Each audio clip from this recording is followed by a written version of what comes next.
Баршаңызға ассалаумағалейкум. Сіздермен бірге жанға шипа арнасы. Бауыр неге ауырады? Белгілер мен емдеу жолдары. Оң жақ қабырғасындағы жайсыздық пен ауырлық сезімі бар ауруын білдіруі мүмкін.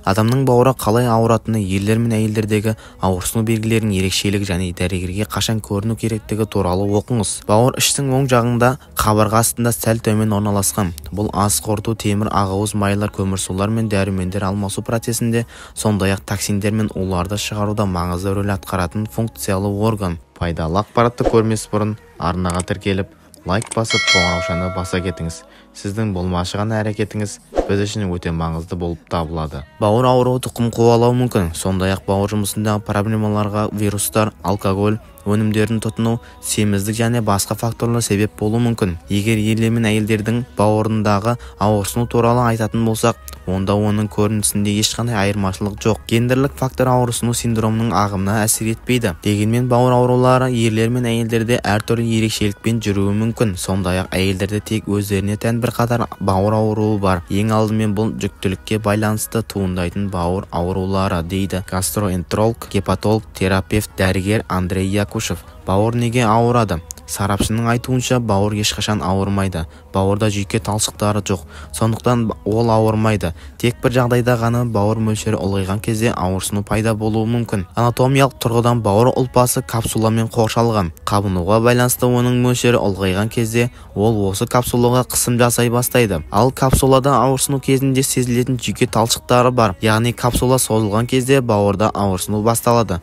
Бұл оң жақ қабырға астындағы жайсыздық пен ауырлықпен сезіледі. Бауырдың ұлғаятыны соншалық, біз оны қолымызбен сезе аламыз, дейді Андрей Якушев. Көбінесе оң жақ қабырға астында ауырсыну басқа органдармен, мысалы тоқ ішектің көтерілу бөлігімен, өт қабымен байланысты болады.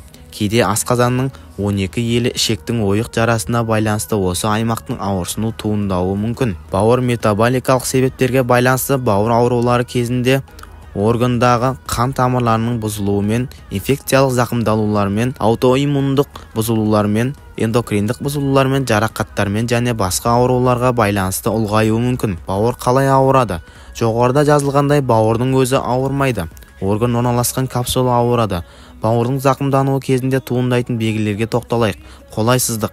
Бауырдың ұлғаюы оң жақ қабырға астындағы жайсыздықпен сезілуі мүмкін. Көбінесе бұл тырысатын, түйіп ауыратын, бірақ шыдауға болатын ауырсынулар. Өткір ауырсыну бұл органның көптеген ауруына тән емес, және көбінесе өттегі тас түзілуі ауруынан туындайды. Ауырсыну. Бауыр аурулары кезінде адам қабырға астындағы ауырлықты сезінуі мүмкін. Бұл белгілер бауыр капсуласының созылуымен, ішек пен өт қабының ауруларымен, газ түзілуінің артуымен байланысты болуы мүмкін. Сарғаю. Егер бауырдың зақымдалуына қатысты күдік болса, басқа белгілерге назар аудару керек. Бұл орган ауруларының жиі кездесетін белгілерінің бірі терінің, көздің және шырышты қабаттардың сарғаюы, ауыздағы ащы дәм. Сондай-ақ бауыр аурулары кезінде дене қызуы көтерілуі, ауызда ащы дәм пайда болуы, адам қатты әлсіздік сезінуі мүмкін. Егер бұл белгілер пайда болса, дәрігер қабылдануына жазылу керек. Бауыр ауырған кезде дәрігер кеңесі. Егер бауырыңыз ауырады деп ойласаңыз, дәрігерге бару керек. Симптомдарды елемеу және дұрыс емделмеу ауыр зардаптарға, тіпті өлімге әкелуі мүмкін. Биохимиялық қан талдауын тапсыру керек. Ең алдымен бұл АСТ, АЛТ, сілтілі қышқыл, гамма-глютамил транспептиза және бұл бауырдың қабыну дәрежесінің көрсеткіштері болып саналады. Егер сілтілі фосфатазаның 2-3 нормадан жоғарылағаны анықталса, АСТ, АЛТ жоғары болса, дереу дәрігерге бару керек, дейді гастроэнтеролог, гепатолог, терапевт, дәрігер Андрей Якушев. Маманның пікірінше, бауырдың зақымдану белгілері пайда болған кезде органға жүктемені азайту керек. Алкогольді, темекі шегуді, кейбір дәрі-дәрмектен бас тарту керек. Дегенмен маманмен кеңеспей дәрі-дәрмектен өз бетінше бас тартуға болмайды. Бұл денсаулыққа пайдадан гөрі көп зиянын келтіруі мүмкін. Айқын әлсіздік, терінің сарғаюы, мұрыннан және қызыл ектен шамадан тыс қан кету сияқты геморрагиялық синдромда оң жақтан ауырсынуды байқаған болсаңыз, дәрігерге жазылу керек, дейді Андрей Якушев.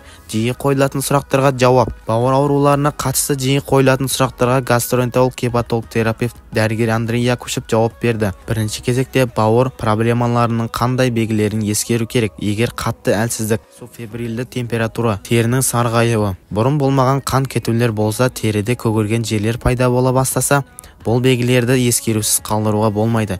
Егер туыстарыңыз сізді мүлдем басқа адам секілді болып жүрсің десе, бұл бауыр энцефалопатиясы деп аталады. Мұндайда бауырдың нашар жұмыс істеуіне байланысты ми зардап шегеді.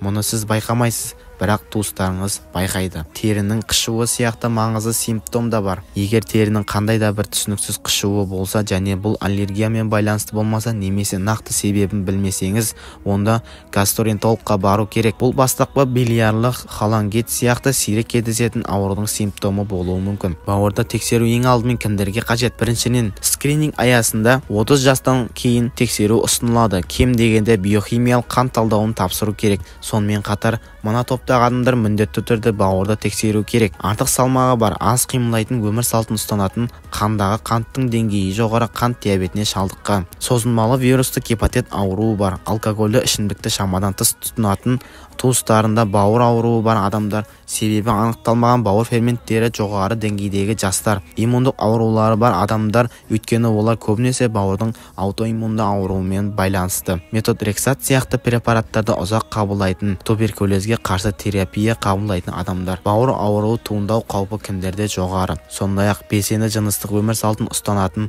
қанмен тұрақты байланысты әрекеттер орындайтын адамдарда бауыр ауруы туындау қаупі жоғары.